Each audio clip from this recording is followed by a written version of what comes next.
Le projet de loi portant code de la cybersécurité au Sénégal.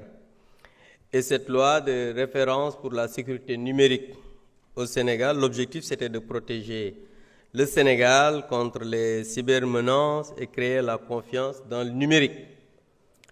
Et je voudrais que vous nous dites, parce que l'objectif de cette loi, c'était la gouvernance qui gérait, c'était la protection des infrastructures critiques, parce que vous l'avez dit, parce qu'on en parle de l'article 8 à l'article 18.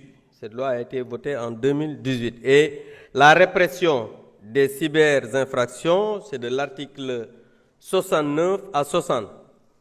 Il y a eu par contre des décrets d'application, parce que beaucoup de décrets d'application ont été pris. Mais il y a eu certains décrets d'application qui font que l'application de la loi n'est pas à 100%. Pouvez-vous nous dire aujourd'hui qu'est-ce qui change avec l'adoption de cette loi? Parce que je considère que la preuve de l'enquête numérique est très importante. Je ne vois pas la prise en charge dans cette loi, alors que dans cette loi de 2018, de 44 à 68, on parle de l'enquête numérique et des preuves. Maintenant, toujours au niveau de cette loi, la coopération internationale aussi est bien prise en charge au niveau de cette loi. Est-ce que c'est le cas ici?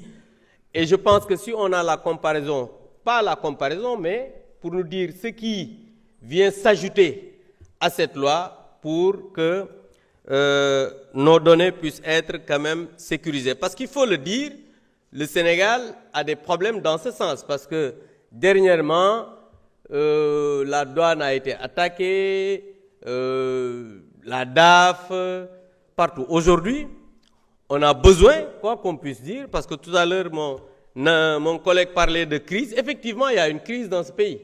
Parce que quand des anciens premiers ministres se permettent d'utiliser des fonds destinés à la Casamance pour des raisons politiques, ce pays est en danger. Parce que Restez dans le thème. Guy Marius Sagna est un autre député. Il a parlé ici, attaqué le président. Restez dans le thème. Guy Marius Sagna n'est pas un député hors pair. Il est sorti du sujet, vous ne l'avez rien dit. Donc je dis bien que dans ce pays, il faudrait qu'on comprenne que nous avons un pays en danger. Restez dans le thème. Parce que, comme je vous l'ai dit, vous quittez le pupitre. Restez dans le thème.